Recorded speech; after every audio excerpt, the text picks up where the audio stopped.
All right. Are we not recording? Welcome to... Oh, no. Never mind.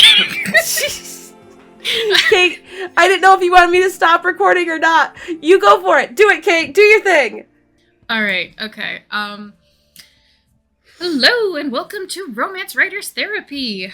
I'm Kate Pryor. That's Marty V. And this week we have guest author, professor extraordinaire, Katerina Stone. Katerina Stone. I almost said your other full name out there. I was like, oh, no. I had to stop myself from, running up to the edge. That was a beautiful introduction. I'm glad you remembered my pen name, and I also love that you called me a professor. I'm going to tell my students you called me that, and they're gonna laugh. They're going to laugh hard. When I brag about you to my friends, that's what I say. So, I hope it's true. Oh, I mean, I'm an instructor of writing. I didn't earn it. I think if you teach at a college, you're allowed to call yourself a professor. I think so sure. too. I mean, yeah, in Canada, colleges are all community colleges, though. But you know what? It doesn't matter. American audience, doesn't matter. They don't need to know. Yeah, no, they don't. Yeah. We don't know the ins and outs of. No idea about Canada. Nope. Yeah, no. That's what I rely on. Doctor. You're not allowed to be a doctor unless you've got the degree. Basically, whenever I'm just when I was at university, people are like, "Ooh, university." I'm like, no, that's just. You know what? Never mind. It's awesome, and I got it. So, what's been going on since you've been on the pod? Do you want to kind of catch people up, or do you want to just launch right into it? No, why not? Why not catch people up? So I am a writer of romance, but my first sort of job is I'm also a screenwriter, and I've been writing a lot more for the screen recently. So my romance writing career has kind of been backburnered, but not forgotten. I didn't forget it. I miss Romance Land. It's a better place if I can be bold. Romance is the best writing genre, and it has the best people in it. And if I could figure out a way to do exclusively that, I fucking would. Oh, sorry, am I allowed to swear on this podcast? Yeah, absolutely. Okay, for sure. If I remember the last, that's gonna happen. Was a little rough, yeah. But yeah. What's happened since we last talked about Bridgerton, which felt like a million years ago? I guess you've been doing a podcast every week, so everybody already knows. Yes, every week. Yes. Without missing it once. Well, I listen to your podcast, so I always feel like I catch up with you every week. But and I was I know what's going on with them. Well, you should just send us a text when you get done with the podcast telling us what's up with you. Because, I miss your updates, so... I will do that. It's just you forget. Okay. You're just what a great conversation I had with my friends. But it was actually just me listening to your podcast. That is... Yeah. No, that's fair. If I was listening to you guys every week, I'd be like, oh, I know their lives. And, it would stop there, 100%. Yeah. One time, I met Melody from Heaving Bosoms in person, and then I had this whole moment of oh my god, I don't know how much to be oh yeah, when this happened in your life it was like this, and that's then I'm funny. Am I creeping on you? And it's she doesn't know me at all, my god. Yeah. Well, and then I was trying not to be Kate went and visited me this month, and at the end of May, right? Oh wow. And yeah, and then she met my mom, and my mom had that same problem where she was I don't know how much to know, Kate, and stuff like that. And then she texted me the next day. She's like, was I too weird? No! I was I don't think so at all. Tammy. Yeah, but it's oh my god. It's not she's stalking you. She was a sweetheart. Instagram. I loved her. Yeah. I love my mom. She is a total sweetheart. But Katerina's back to continue with our bitching about Bridgerton, because it's our favorite thing right now. I am, and so therefore excited. We must bitch. I have so many feelings about this first half. I can't wait to hear it, because I know nothing about your thoughts on this right now. Oh my goodness. Okay, where do we start? Kate, are you moderating you want me to start from the beginning? Or do you just want me to tell you the first thought that comes into my head? Just go with the first thought, honestly. First thought, best. Colin Bridgerton's not hot. Oh, I'm so glad I said it. Oh no! Yes, thank you. My God, I'm so glad I said. Oh, this thank season hasn't been sexy yet. Oh, poor and Colin. also- It really has not. And like, It's- it's such a shame because Luke and Nicola have so much chemistry, not on the show. It is Right? crazy. It's like all so of her Instagram posts. Oh my gosh, There it's so is a frustrating. where he's having a threesome, and I have never Yeah. seen a more joyless threesome. It's just Well, and then they're like, two "Will you girls- be back again at same Yeah. time tomorrow?" And he's like, "We'll see." I'm like, "Can we stop acting like he's not paying these women and they're just like, hey, do I have to make my bread somewhere else?" Like, yeah, like this is not like an organic thing. He set it They're- up. they are trying to sell us so hard on his hotness that Right? everything feels awkward and weird. And also, it's just like, it's kind of laughable when there's so many hot men on this show. Oh. And we're being told, like, this is the one, guys. This spray tan boy. Yeah, He's the one no. everybody in the ton is giggling for. Not Benedict, who's actually sexy. No. Colin. How hard they're trying to tell the audience, like, hey, no, it's not Benedict's season. Like, look at him be interested in somebody who's very much not available. Look at him play cards with his younger siblings. Look at him actively avoid young ladies. Like, they are trying Actively so is like hard. announcing every 10 minutes. He's like, "Let me escape the mamas," or "Let me Yes. run away from the ladies," and it's like, oh, okay, so just exit stage right. Yeah. We get it. But, Your like, sheer make sure we sexual know. charisma can't go around your brother Yes. right now because we're supposed to be invested in his dumb story. Well, and like, Which is it's so frustrating. Okay, my biggest gripe with this season so far, aside from like where is the chemistry? My God, Jonathan Bailey breathed, and like there were a couple episodes where I was like, why is that so hot? Why is him breathing so hot? Right? And it's like, where is that for Where's the, like- Luke? And that's not like Luke. Luke is a very handsome man, but like, why are we not getting that level of like nuance and intensity? You know what I think? I think What? Luke, while a handsome young man, and I'm sure a very nice young man and a good son or whatever, I think he doesn't have the range. I don't think he's a good enough actor Yeah? to pull it off. That's my theory. I don't Okay, think but I've he seen can some- play with the anything big else. gals. I've seen some clips of him in like plays and stuff, and like that's really impressive. Like, I very much believed him. And like all I saw was a clip, right? And I mean, again, I haven't gone down Maybe like it's an the internet directing. rabbit hole. That's what I'm for him wondering. because I haven't wanted more of him. But I think like when this is Penelope's season, and for so much of Bridgerton, like Penelope has been a main character to the point Mhm. where I kind of do feel like she is the main character of the show. I mean, I know we Yes, have different agreed. protagonists in each seasons, but like she's Whistledown. Like she's Yeah. the glue, baby. Like it's all her. He just feels deeply like outclassed, either in story, in sort of character development, and I'm sorry, I'm gonna say it, in acting and hotness. she is Yeah. significantly hot. Again, just like clips of her like training, well, I can't think of, rehearsing the dance with the guy who plays the blonde lord, right? He's a Hmm. daddy. And them Definitely. just He's a stern that- brunch daddy. oh my gosh. See, their mistake was making him just a little too pretty, because it's They like, oh really no, I am did. kind of rooting for that, even though I know it's not the right option. Like, Okay, but then also I feel like, because like he has like his big ol' like, I'm rescinding my like proposal because you might have affections elsewhere, right? yeah, I I feel thought he like didn't they give a shit about did that. that because like that was such a crappy thing for him to do and such a crappy perspective for him to have that like Mhm. as Well, an yeah. audience we needed to get mad at him, right? Yeah, I Also, also I think, But like, guys, too little, too late. Like, for one thing, I don't believe that character would be so ridiculous that while he's gone for 3 years, he doesn't think that there's a possibility she could feel something for somebody.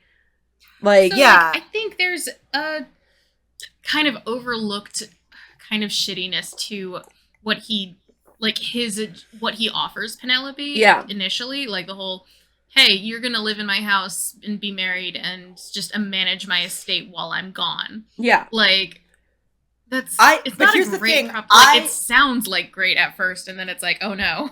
But I kind of thought that there was like a wink, wink, nudge, nudge marriage of convenience. You live your life and have affairs, right? Like, I mean, yeah. I mean, I figured that would have to be part of the arrangement. Like, yeah, yes, he's going to like do his nature preservation, and it's very important to him. But he's not going to notice a single other person while he's there. Yeah, right. And so therefore, she can't. I also think that, like, there is a version of Penelope's life that is way better like that. Yes. That, you know, of course, I believe in love, blah, blah. I'm a romance writer, too. Sure. But on the other hand... Love, whatever. There's so many wonderful scenes in, you know, particularly, like, the early episodes of the season where Penelope just fucking loves being Lady Whistledown. And she's just proud of her work. And she's just into it. And I think that there is a version of her story where she does that and lives her own life and like has her own little affairs.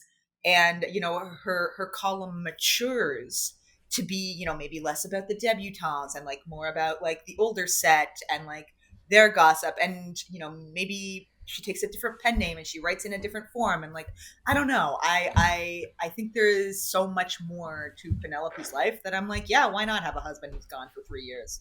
She'll be great. Personally, I'm like a little bit set up to, just because I know kind of from the book a little bit the direction that her and Colin's like love story kind of touches the Lady Whistledown stuff, like how he wanted to like be a writer, and then when he finds out she's Lady Whistledown, like there's this kind of the whole plot involving like everything she already wrote about him, but like also just his jealousy over her creativity and like the fact that she is doing so well as a writer is like for like, and I think maybe you guys can relate to this, like if you're when you have that like creative, like you're trying to be in a creative field and you do creative work, that there's people and like especially men and like the ego that happens and gets in the way and like ruins a perfectly good relationship.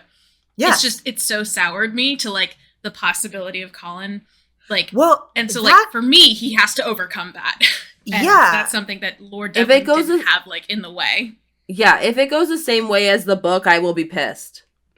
Well, I mean, I think that they're going for something more explosive on the show, but I reread that book recently and it's rough.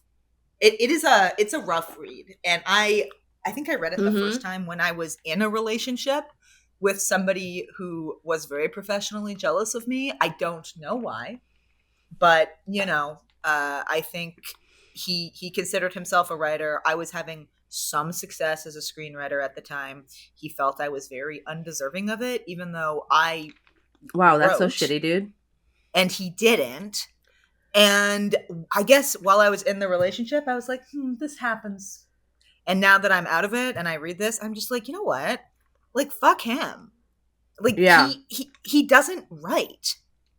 And I think there's also a part of me that is extra angry because her writing is for women.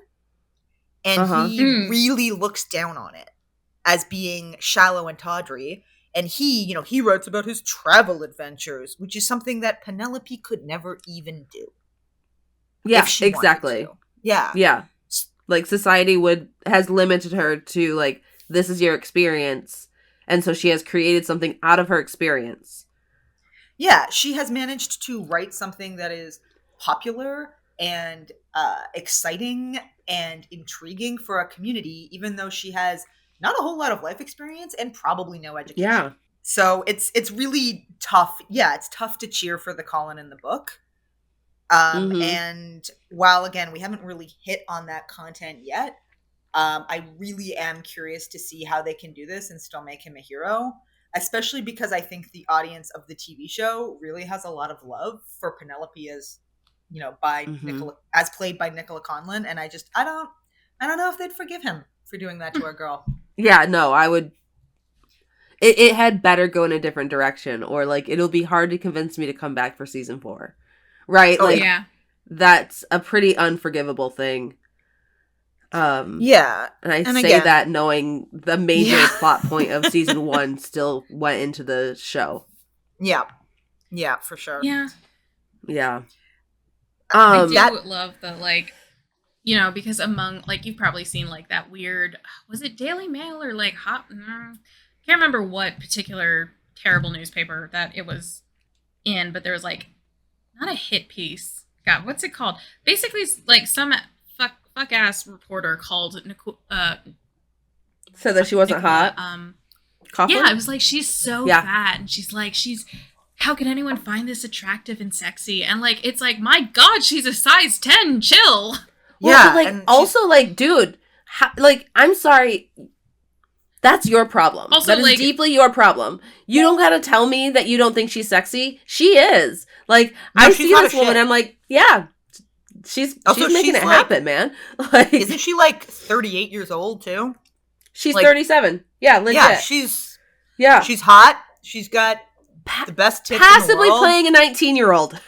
Yeah, literally. And we're all buying in Dairy Girls as like definitely still like in her 30s, I think. Yeah. Did she film that in her 30s? 16-year-old. I think so.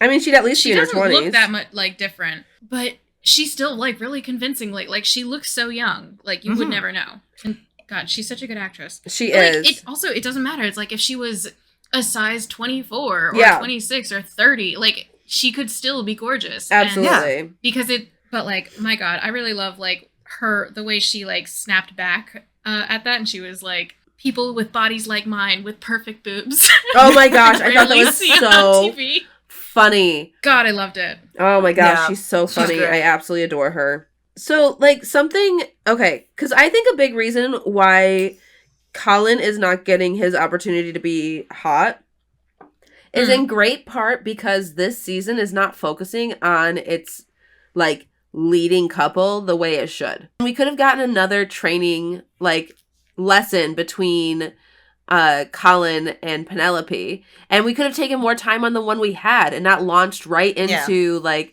her saying that line to him without any chemistry built beforehand. And so like she very convincingly gave that line, but it's not like there was any build up to it. Well, they could have had a cute little laugh, and then then as they're laughing, she could have like said that line. Right? And then we would have so much more weight with that line. It would have given us just 30 more seconds of that scene. And I think it would have done a lot more for that scene. And then giving us one more lesson would have been really great to actually hit the trope, man. Literally. Because like they did the one lesson, and I think I blinked or something, and I didn't realize that was the lesson. Well, and it was so done so fast. Like, because they're immediately like, Eloise is here. Let's not be doing this. And then it's like, oh, did they just immediately give up before they even really tried? Yeah, and also they were the known. lesson itself was about being confident, not really about being sexy. Which I think is like a good lesson for her to receive, because clearly like her anxiety starts running the show, right? Mm-hmm. And so like I can see why his lesson would be like, hey, you're awesome, and all you have to do is let people see how awesome you are, right? Yeah. And, like, that could have been first step, next step. Now let's talk about how you actually build some chemistry, right? Yeah. No. I think there's, like, an element of, like, because I think he's really putting on airs, like, the character is putting on airs this season, and it's, like, it feels very inauthentic, and because this is the first half of the show that, like, this is all we have so far. Yeah.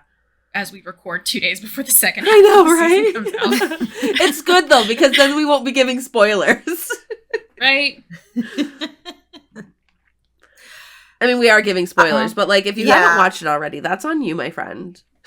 No, why would you listen to this episode? If you aren't ready, why are you here, listener? No. I'm gonna be real though. Sometimes I like listen to a thing that will get me interested in doing the thing. Oh, I do that all the time. So Yeah. I would we will probably allow for that and nothing else. And now, when you watch it, you'll know how to feel, listener. You're welcome. Yes, exactly. We have Exactly. already told you your feelings on the subject. In Yeah. fact, if you like play this from the beginning and like line it up with the beginning of the episodes, Yep. Yep. You'll just be like, yeah, I don't want to fuck Colin either. And there's this It'll be more fun. incredibly stupid, but I also love it, podcast between the McElroy brothers, who have the My Brother, and Me podcast, Okay. and these other guys who are Australian, who I believe their podcast is called The Worst Idea Ever Had, something like that. They watch the same movie every day for a year or something like that, and then they talk about it like, right? It's insane. But so That is the absolutely other- insane, but I kind of love it. well, so between these two podcasts, they have a collaboration podcast called Till Death Do Us Blart, which is every Thanksgiving they rewatch Paul Blart Mall Cop 2. That's so funny. I know this podcast. And then they review it together, and the podcast, I think, like matches up with the actual like movie. It's so like a funny. commentary. It's like it's like DVD commentary by people who have Absolutely. no involvement in the film at all. The thing is, It's great. I've listened to every episode of this thing, but I've never seen Paul Blart Mall Cop. Come on. 2 or 1. I haven't seen any of them, but I'm like, I'm getting such a like clear and understanding like worldview of this movie. Like, it's just, I'm gonna go into this movie when I finally watch it. That's how Oh, I it's so funny. experienced all the 50 Shades of Grey books. I've never read any of those books, but I have read every Tumblr article making fun of them, and every podcast and every like think piece. I have read more about 50 Shades of Grey than E.L. James has ever written, and I understand the book just fine. I love it. Honestly. I do love it. Yeah. I feel like there should be a field of study like dedicated to things people have written about 50 Shades of Grey, the same way that Pinocchiology is like a field of study of I love every that. iteration of Pinocchio. I love that. That's a great amazing. suggestion. Okay, We new should do that. suggestion. Are you guys ready? Does it stay on track? Kind of. No, Doesn't I bring us bet back it to doesn't. Bridgerton, but it is about this idea. Okay. Okay. But I think that one of us should, like, okay, so, like, using 50 Shades of Grey as an example. I haven't read it either. But what we should do is one of us should read it. I do not recommend myself. and then, I feel like that's but then we'll the workshop other, that part. we'll workshop that part. The other two people have a conversation about 50 Shades of Grey and what we know about it. And then that third person could then confirm, like, fact check, like, in real time, like, oh no, actually, what actually happens is this sort of thing. Like, love this idea. I think that it sounds it's so a fun. perfect idea, and Kate should be the one to read it. She should be the one to read it. I agree, 100%. I think that she's the best candidate. I think she'd be great. For obvious reasons. Just, oh my god, I'm hanging up. You don't Goodbye. You don't want Amanda and I to squawk at you, being like, "Is it true that he puts an ice cube on her pussy?" Yes. And then I'll be like, yeah, on page 167. Yes, exactly. I have it highlighted right here. It didn't work for me, but she seemed to like it. Yeah. Yeah. I heard she I had think been it's her a good goddess idea. against dancing. reading the books is that like the sheer amount of times I've heard her refer to her inner goddess, which is such an instant God, that bean is for so me. funny. Like That is so having funny. to mentally hurdle my inner goddess more than one time. Yeah. More than one Like, time. If I read it in a book once, I'm like, strike one. And like, if you do it again, I close the book, I walk away. It's like when someone says, do you want to make love, darling? Like, boom, Oh, we're gone. We're out of here. the Sahara Desert, okay? I also like I'm done with books where like the heroine is so virginal, like she's never even masturbated before. Oh, And yeah. She's just like, I don't Can't even believe know it. what to do with all this old thing. And you're like, your body? You don't know what to do with your body? This whole thing. Oh my God. Sometimes I have urges and I just put my hands under the pillow and I pretend they go away. Yeah. Like, I never had absolutely. urges until I met you. I just start singing like the national anthem and they go away. The bad thoughts disappear. Yeah. Yeah. Okay, so Bridgerton. We do Yes, like Bridgerton. romance. Oh. I think that I should just say for the record that I do like romance novels and I do like Bridgerton. Also, one of my favorite things about 50 Shades of Grey is that it did such an amazing job that year and it saved its publisher so effectively that the publisher gave a $5,000 bonus to every single one of its employees. Every single one. That's Like, that's the kind great. of money it made. Wow. And That's great. I mean, that's incredible. That's incredible. It literally saved publishing. Like, which again, Yeah. congratulations, romance, for being the best fucking genre. Yeah, for real. For carrying the Really? goddamn weight. For real, though. Yeah. Apparently, they know that they're going to take a loss on everything else. And so they're like, well, we're going to publish romance because it's Yeah. the only thing that keeps us in business. It turns out ladies like fuck books. Who knew? Yeah. You know what Okay, I like about second Bridgerton? complaint. I feel like they've saved Eloise a little bit. They I have feel saved Yes. Eloise. Oh my God. She Yeah. has been on such a fucking redemption arc. Okay, For but real. part of And- it is that our girl, what's her name? The one that starts with a C. I have Cassinia in my head, and I know that's not right. Cassandra? No, her friend with Cressida. the R&B Cressida. hair. Cressida, thank you. Yes. I don't know who Cassandra is. Never mind. But part of it is that Cressida holds her accountable for her actions. Like, that is a Right? big Did not part. see that coming. I did not see that Yeah. coming. And, like, that was, like, a major reason why, like, Eloise is having this arc Yeah. and, like, getting a better also- look. being a better person because she thinks she's better than Cressida and Cressida is not having that. Well, and then, like, Yeah. that, like, in the past, someone would have been like, you're right, you know, I have been mean, and then not said anything to her about her own actions. Yeah. But Eloise is still being a bitch to everybody. So Well- she's not completely off the hook. Like, Yeah. her being like, do you really like embroidery? What do you like about it? And then the girl goes into an impassioned description of what she likes about embroidery. And then Right? And then- she Yeah. belittles it. Eloise is like, the switch stitch. Anything to switch us out of this conversation. And it's like, bitch, you literally asked. You literally Yeah. asked. Literally. Also, like, oh do my you God. have interests? Do you have Yeah, interests? apparently They no. are people. This is part of Right. being a human, okay? You have to listen. You have to listen when people Ugh. talk. So I love frustrating. that, like, Yeah. like they really have spent 2 seasons like making her utterly like indefensible, but like I really love that they've taken this path of, you know, just because you think you're the smartest person in the room does not mean that Yeah. you're better than other people. Yeah. You know, and like that is something that I want to like distill into a little potion, you know, like Yeah. just keep it. I Yeah. fucking love it. Also, I find her path this season to be like very familiar.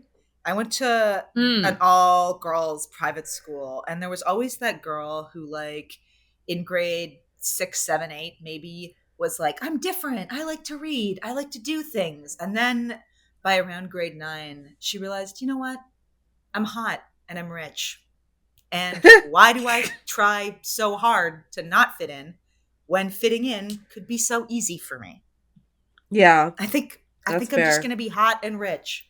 And I think So, that's like- what Eloise has done. Like, just kind of coming to terms with, like she can never really be ruined because of, like, her status. Yeah, and just like, you know, she wanted to be quirky and different, but being quirky and different is hard because people Yeah. judge you and because you don't fit in.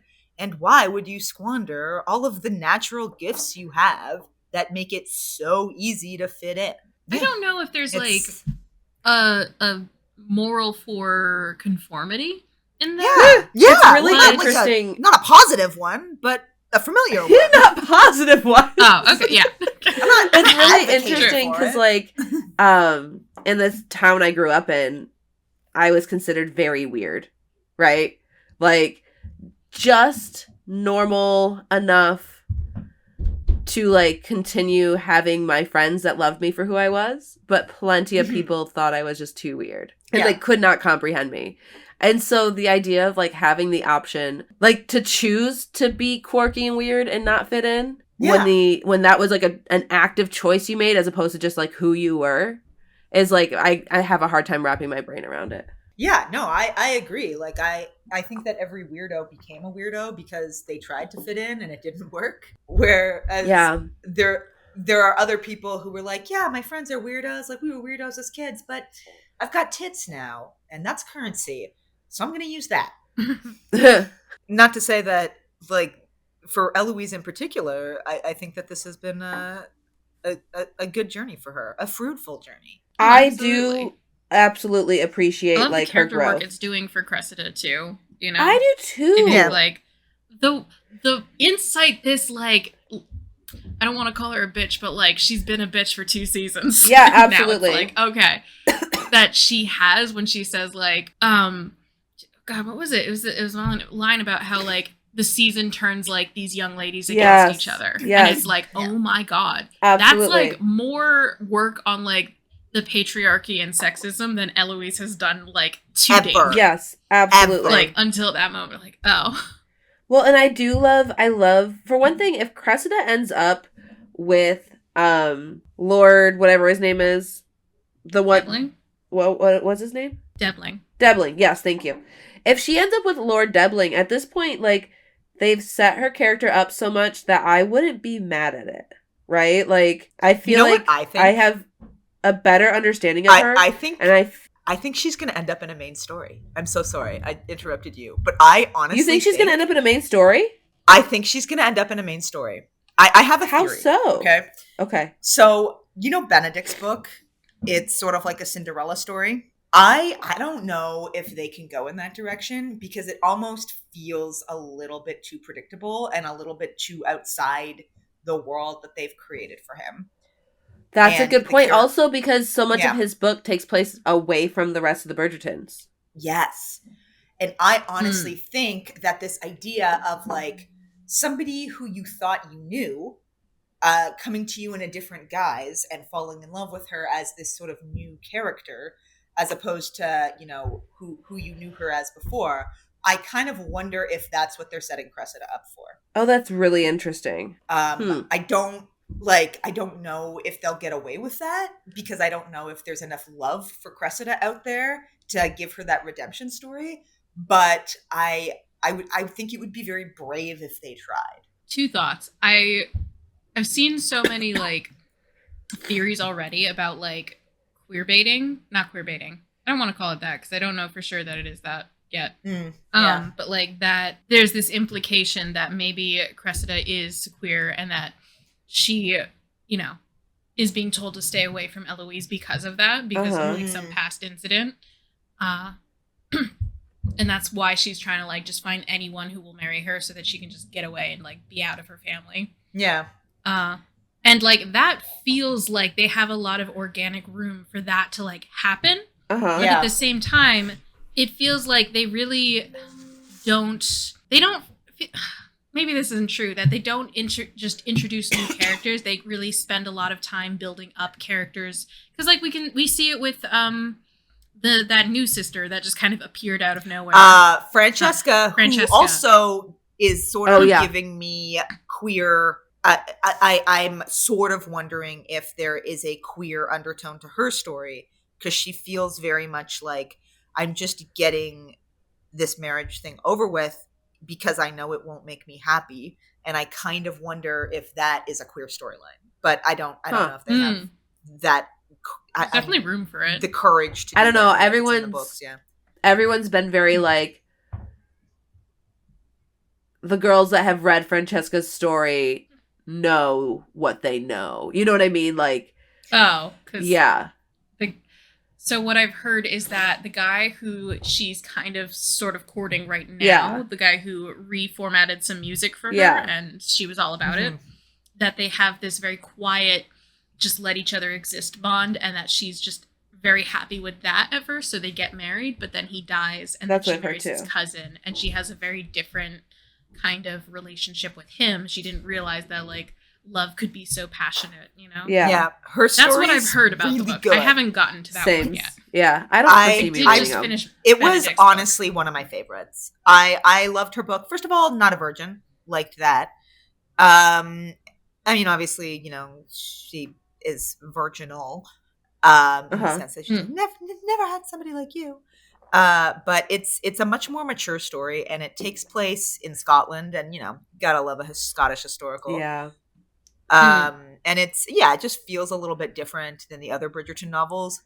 And like I kind of think that what's her name, the author, Julia Quinn. Julia Quinn. Yeah, I kind of feel like Julia Quinn maybe painted herself in a corner by having so many Bridgertons.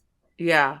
And needing to do something a little different for 8 books. That, by the time we got to Francesca in sort of a different environment, it feels like such a breath of fresh air.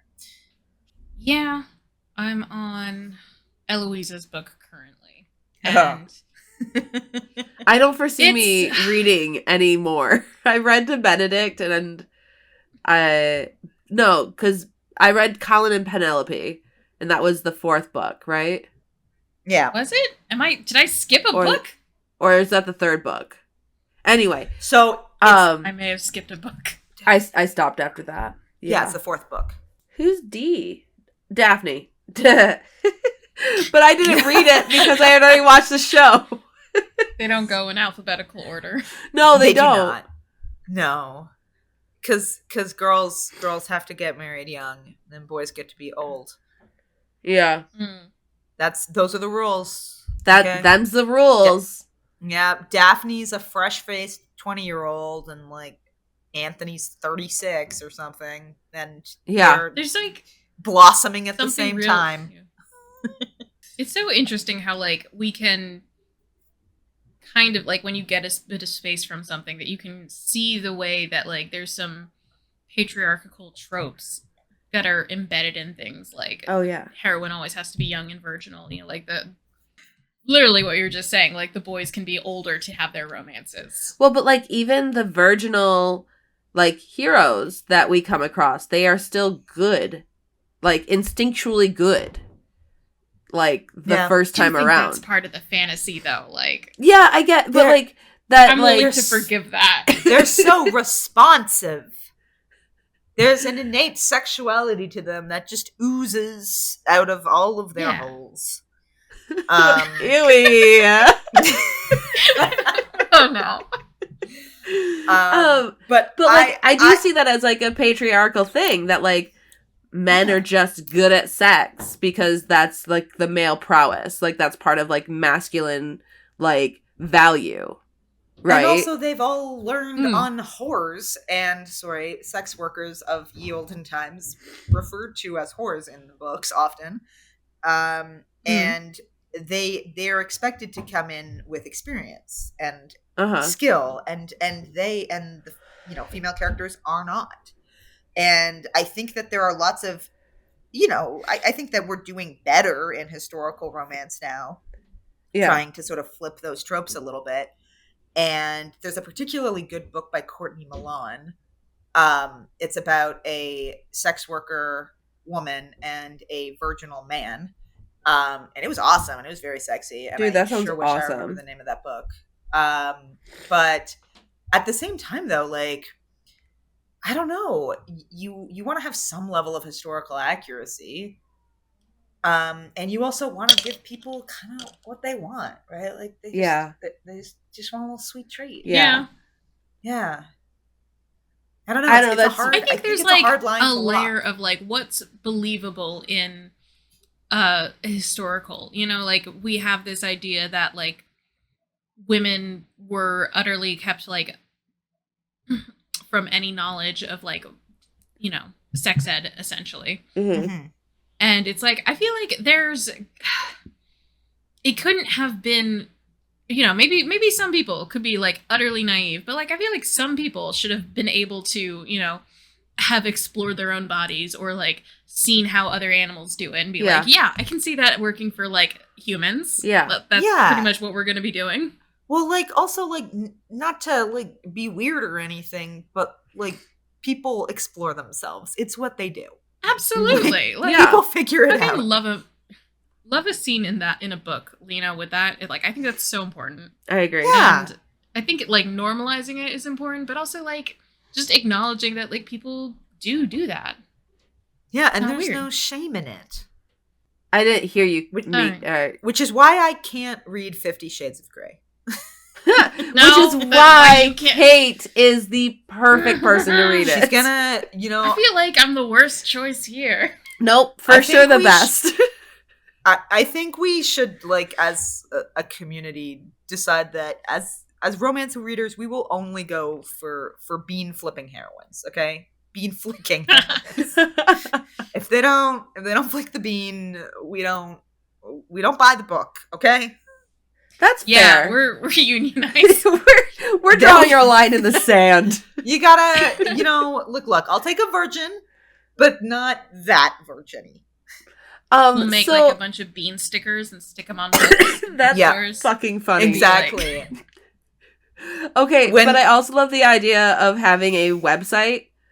Like that, like, does the dog die website? Does the dog die? Does the bean get flicked? Yeah, exactly. And we just have this giant database. God. How many beans? Oh my god, and it's just like, it's a 5-star, it's a 5 bean rating. Off the page flick. Is it a closed door bean flicker? Because there definitely was, like, when Twitter was a thing, there was a Twitter account that was like, do they bang on page? Does it bang? Does it bang? Yeah. Oh my god. Yeah. And, it would say whether or not there was like open door sex on page. Yes. Yeah. Yeah, we need that. And it was literally yes or no. Literally, it was yes or no, I think. I think sometimes they were like, oh, it's closed door, but like, it's implied. I remember that, and I believe instead of yes or no, it was just, I think it was called Does It Fuck? Maybe we were on different sites, and the answer would be like, it fucks. It does not fuck. Does this book fuck? Maybe we were on different Twitter. I think maybe we were in different algorithms entirely. We could be. I'm not present on Twitter anymore. I just have not been on it. I have not been present on any social media in a very long time. And part of me is I have not seen you. It's just running my life, and another part of me is like, might be saving my life. I don't know. I have not seen you post a picture of your dog in ages. I know, we haven't seen your pupper. I don't know what he looks like anymore. He's still beautiful. I wouldn't be able to pick him out of a pupper's lineup. He's even more beautiful than you could ever imagine. But yeah, I don't know how people get things done. Dude, I don't know how people get things done either. There's no such thing as having time. I have started using a Kanban board and I love it. So like that's been really great. Cause like then when I'm like in a holding pattern and I have the thing that I should be doing that I've told myself I'm going to do, but I don't feel like doing it, then I open up my board and I look at like, okay, what of these like tasks do I actually want to do? And so I'm still getting things done. Also, it sends me an email at the end of the day and it's like, hey, these are the things that you accomplished today. Way to go. And so like my brain can't tell me I'm not doing things because I have evidence over and over and over that I am. It's really nice. Oh, that's so nice. Yeah, it's so nice. But okay, so overreaching. Yeah, should we like maybe say one more shitty thing about Bridgerton just to actually? It doesn't have to be shitty. I'm just being. It doesn't silly. have to be shitty. We could say a good thing. Maybe we should each say something nice about Bridgerton. I always get excited when that first episode of Bridgerton rolls in. I'm always I'm just here for it. I'm just ready. I'm just ready to have fun again. And yes. I know that they get into the melodrama a little bit by episode 2. And again, I enjoy that, but like it's just more mixed feelings. But that first episode when you're just like, the dresses are back, you know, the weird flowery it's like the girls are back in town. Exactly. I feel that way every time. Like it was such a beautiful feeling that washed over me. Yes. And I get so excited to like see people like talking about it too. And like, yes, I don't know, feel like my community is like communicating, right? Like it's very fun. Yeah, I love seeing people talk about it. It's an event. I love reading theories and everything. I think I want to hit the same note Mika has because I really love just like visually being in that world of like dresses and fluff and pretty little cakes and amazing wigs. Like amazing, just like amazing. It's just so gorgeous and like nothing important is happening and sometimes people are kissing and like I'm not always paying attention when I'm like rewatching it, but like it's not definitely seen every other period historical piece like a million fucking times at this point.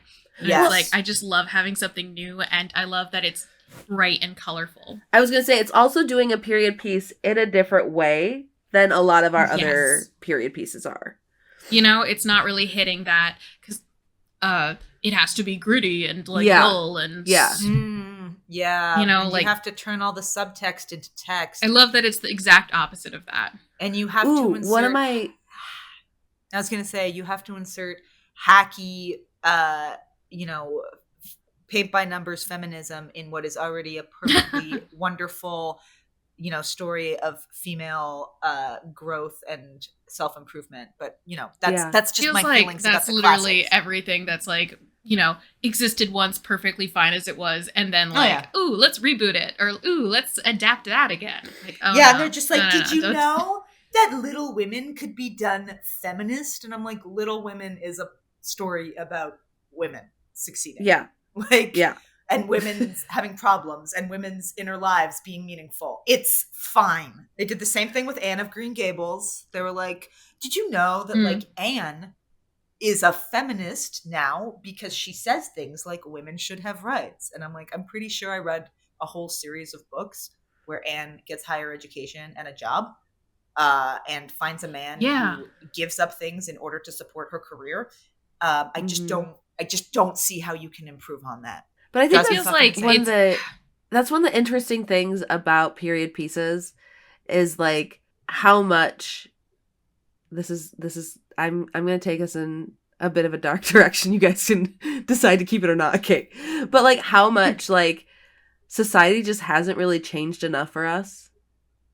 Right? Yeah. Like that's one of the reasons why it resonates so much is like we're still so limited. Yeah, it's recognizing things that are happening there that are still happening today and going, oh God, I'm dealing with that too. Well, and like Penelope being like, I'm a spinster. I've been on the marriage mart for 3 years and I have 0 prospects, right?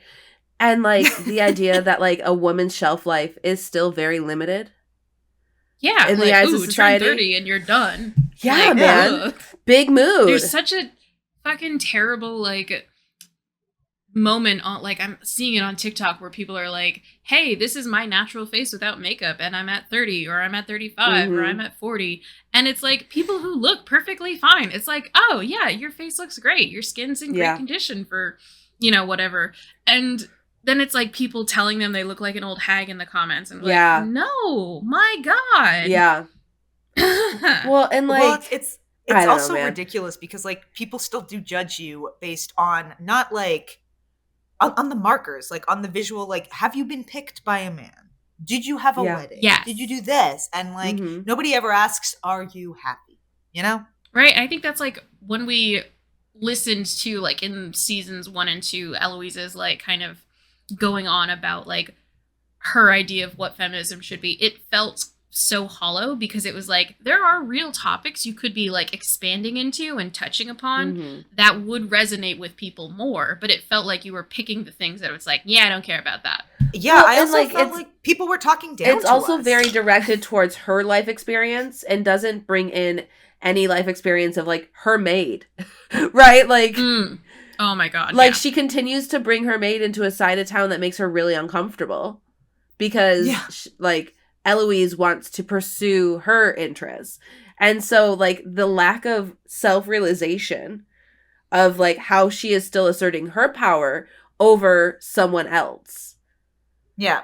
And which brings us to, like, I know we talked about this last time, but how judgmental she is of Penelope, who is actually on some level living her philosophy, right? Yeah. Living her ideals, Yeah. but like not in the right way.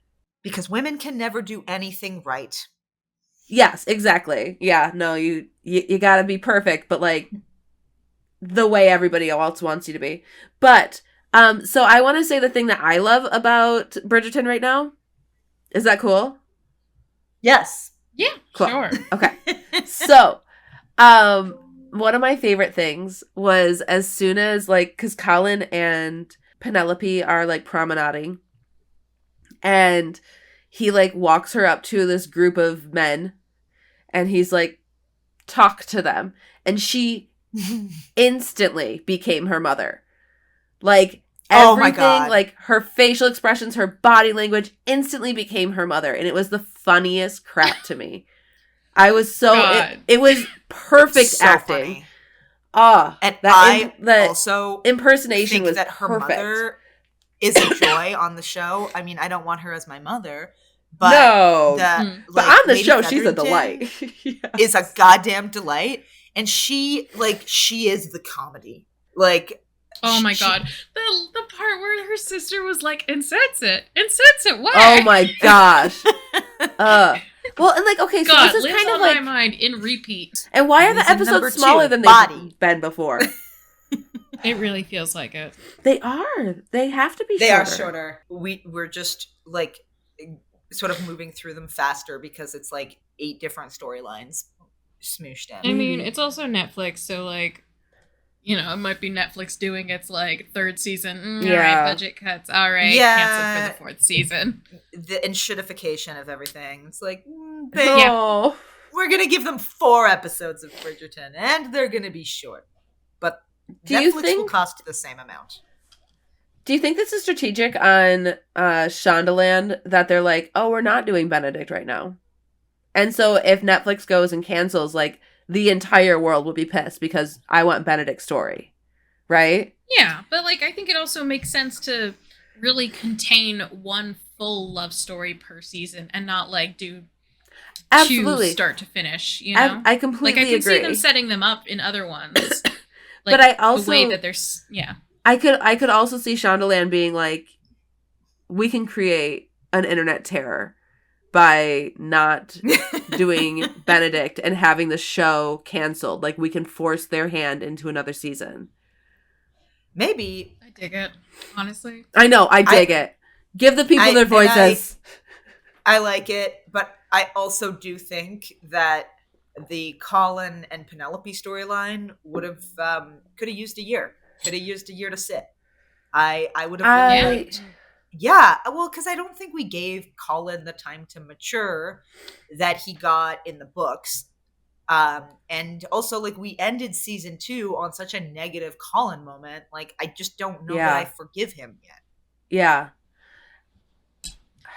Yeah. See, the thing, I feel like we needed more just anywhere. Like, in this season especially, but also, I think in previous seasons too, really hammering in their friendship. Because it doesn't feel like they're really all that good of friends. It feels more so like she is his friend, and he is like, oh, of course Penelope's my friend. Right? Like, it feels very much like she is always looking out for him, and he is like, Penelope, yes, she exists and likes me. Right? Like he knows. Yeah. But that's such a classic they do guy-girl platonic relationship thing. But like, even like that line of that. like, that line last year where he was like, I took some time to get to know someone that I've known for a long time, but haven't really myself, right? Like, yeah, like it. God, though, that is his whole vibe. That's his whole vibe with their relationship. And yes, I can see why us seeing him be a good friend to her for a season would really have helped. Particularly with Eloise not around. But also, they don't like, I'm just sorry, they don't write friendships well on this show. In season Yeah. one, They don't. we were supposed to, they had this big speech about like, can love grow from friendship with Daphne and Simon? And I'm like, you're not friends. Like, don't get me wrong, you're great and you've got good chemistry, but like, fuck off. No, you are not friends. It's like, it reminds me of those girls who are like, oh, my best friend is a guy. And I'm like, no, the most fun you have is sexual intrigue. That guy is not your fucking friend. Mm-hmm. Like, That's if interesting. the sexual chemistry went out of the room, you would not still hang out. Like, no, you are not friends. And I feel the same way about Penelope and Colin. Penelope has always liked Colin. Colin has always known that Penelope likes him. That is the basis of the reason they like each other. They are not friends. Yeah, and like... And so, like, having I feel like a season... every moment that was supposed to show that they were friends in, like, seasons 1 and 2, it was very clear that she's, like, waiting for something romantic from him. And it's like, I think we needed some moments without that tension where it's literally just them enjoying talking to each other. Yes. And, like, well, and even, having like, fun. The memory that he brought up in this season of them, like, meeting, right? Where, like, he falls from the horse and, like, stuff like that. Like, he had to go so far back in their relationship. And, like, I don't know. It didn't really feel like a connection was being drawn with that story. Yeah. But, like, we're clearly supposed to know that he remembers, like, every detail about her, right? Yeah. And it's a little paternalistic. Where he's like, oh, I remember you were such a silly child. When he is the most childish person on the show up until this point. And also just like, I just don't, can they talk? Colin's not witty. Penelope's witty. No. If they had written Colin to be a little bit smarter and more interesting, that could have gone a long way. There's this scene at the beginning of the season where he's supposed to be like hot shit and he's talking to oh my gosh, that entire season was like that beginning, him being like the object of all their admiration. Oh my God. He's like so falling flat. He's like, if I were to tell you so stories of my travels, I'd have to marry you instantly. And they're like, you would faint. That's not like, ew, funny. It's not. I don't like it. It's not witty. It's not hot. It's just That's like, imagine such a a good guy point. came up to you, like, I don't know. Let's pretend you're young to just be nice to him. Let's pretend you're young. You're 20 years old, like you're in university or whatever. Some guy comes up to you and is like, what did I do this summer? If I told you, you'd faint. Oh my God. You'd be like, get the fuck off my lawn. Yeah, exactly. The amount. All right, man. That's cool. It's like, oh, did you get a blowjob? Did you do blowjobs? Congratulations, you fucking Verge. Okay. So one of my favorite parts of that though is that he has all these like girls fawning on him, and then he goes and talks to Penelope, and Penelope's like, "Yeah, cool news, dude. Peace." And like the one person he's trying to get the attention of like doesn't want anything to do with him. Also, okay, when she had like her dress reveal at that first ball, right? And hot. She's like walking a hot dress. She's walking and like we get a shot from his direction where he's like taking her in. They didn't change her walk at all. They didn't slow her down. They didn't like change her walk at all. So she just looks like she's just walking, right? And I really wish that they had, like, given her the hot girl treatment in that shot, right? Mm. And I feel like they have given her a lot of hot girl treatment. I know, but, like, that was, like, the fucking moment, that one, right? And I'm like, what, like, why is she not getting that in this moment when clearly that's what we're supposed to be seeing? I thought she was pretty hot. I felt like she was a hot girl moment. I did too, but like I just think that like they didn't do like a slow down or like a wind blow or like even like having her chin tilted in just a certain way or anything. Like the shot didn't have the weight it could have had. It should be like a moment where like my Yeah. brain was like, we are spending time on Penelope, but we got like half a second. Yeah, I don't know. Wouldn't that have been a little male gazy though? I kind of felt like we were supposed to be in Penelope's point of view of like, this is like, you know, they have the cloak on her and she's sort of nervous, and I was sort of nervous for her, and then she has it and everybody's looking at her and she feels uncomfortable. So she behaves kind of uncomfortably, even though she looks dope. Well, but like I don't know. we're seeing her from Colin's perspective in that shot though. And so like it going in that direction and like spending that time there, I think would have gone a long way towards building like the switch getting turned on in his brain, right? Okay. Yeah. That's part enough. of it is like we're not seeing there's this him moment see where her. they're in the tent and she's like licking a piece Oh, of I icing love with that. her finger. Yes. I did love that. I do think we could have spent 2 more minutes there and I would Yes. have been happy. My God. And like, I think that you make a just like- great point, Katerina, that like, he is not her intellectual equal. And I really wish they had like spent more time to create that. And I think that if they had maybe given him a season, and again, like, I don't know why he went to Europe last time and then he went to Europe again. Like, does Europe transform him or not? Like, what's happening here? Like it didn't take the first time. It's like he went to Europe, but you know he didn't get out of Amsterdam. He got too stoned and he stayed. But this time he made it to Florence. Like this time he's been so many places. And like, how much did you actually experience when you were just on the train the whole fucking time? Like, yeah, it's just silly. Like I don't know. It's sort of playing the same trick twice. But he could have he could have come back having done something. Yeah. He could have come back having like, you know, I lived somewhere where people experienced hardship and like I see my life differently. Like something could have genuinely changed his perspective. Okay. Should we do a piece of writing advice? We could have seen Benedict get naked. Our favorite thorn about okay. thing was, yeah. was what no, that we was. can do that. That's cool with me. Katerina, tell us where people can find or where you want them to find you. Okay, it's totally optional. You don't need to be found if you don't want to. No, it's fine. I'm at Katerina Stone at Instagram. I think that's No, it's at Stone Katerina. God damn it. At Stone Katerina on Instagram. I'm not a frequent poster, but I'm a good poster. This is true. I think. But yeah. Also, if you want to find me on Twitter, I believe I have at Stone Katerina on Twitter as well. And again, I don't really fuck with Twitter anymore, but there's a good backlog there.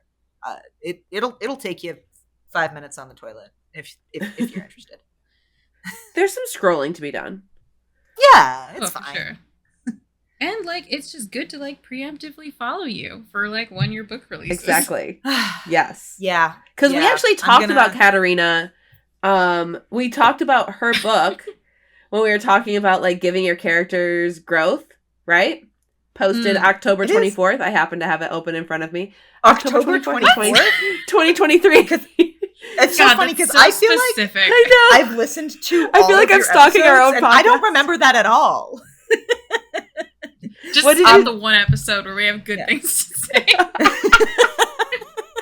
Okay, but like we did talk about your book because we talked about how great you gave Dom his arc and like the growth that he went through, and it was really funny because it's an unpublished book that only we know about. We're using it as reference, so you have to publish it so that reader can or listener can know what we were talking about. I got like really angry at work one day, and when I get angry, I like to use the printer like a lot. So one day I was just like really mad about who the fuck cares, and I just went to the teacher's lounge and I just printed out my whole novel. That's so funny. I was As you should use their paper, exactly, and toner. It was like double spaced too, and I was like, because I'm gonna That's edit so it. fucking funny. And so I am actually gonna edit it, and I love it. Yay! You know, it's coming. And I appreciate you guys for like still thinking about me. And just so you know, before it comes out, I'm gonna force my way onto this podcast again. Yay, Oh, good. yeah. Absolutely. All right. Do it. All right. Kate, where can All people right. find you? Marty, where can they find you? Oh, me? I am Marty V, author at TikTok and Instagram. And you can find me at martyv.com. And you can sign up for my newsletter. And yeah. You can find me at kate-pryor.com. My newsletter's there, and all my social links are there. And pretty much everything else is there. I think that's it for us. That's it. Right? Yeah. All think right. so. Thank you so much for joining us, Katerina. Thank you, Katerina. Oh, I'm this so was glad you were super here fun. today. Yeah. This was thank you so much for having me. And if you But want, thank you so much for promising to read 50 Shades of Grey for No, she's not the person. It's you, Kate. No. It's you. It's always I don't been know. you. We agreed. Okay, I'm so excited to be on your new podcast. Kate answers questions about 50 Shades Yes. of Grey for Kate. Kate, the expert about 50 Shades of Grey. Kate, 50 Shades. Oh my god. Dr. 50 All right. Shades. Oh my god, you have a PhD. God. Oh, that's hilarious. Call me Dr. 50. You were made for this. You were made. You could this. I feel like you had to have read those books for something, and it's us. No, not yet. God, I've read all the Twilight books twice. I have not done Twice. 50 See, Shades. Kate, I'll- you've already been doing the work. Okay. No! killing Twice. it. You did it. You did it. You really You did it. put the nail Thank right in that you. coffin for you. So Thank you so much. You are. Thank you so much for your contribution. You're a brave soul. I salute you. And listener, we'll let you know when that one's going to drop. So It's gonna drop. Oh my god. All right. All right. Bye, listener. bye, listener. Bye. Bye.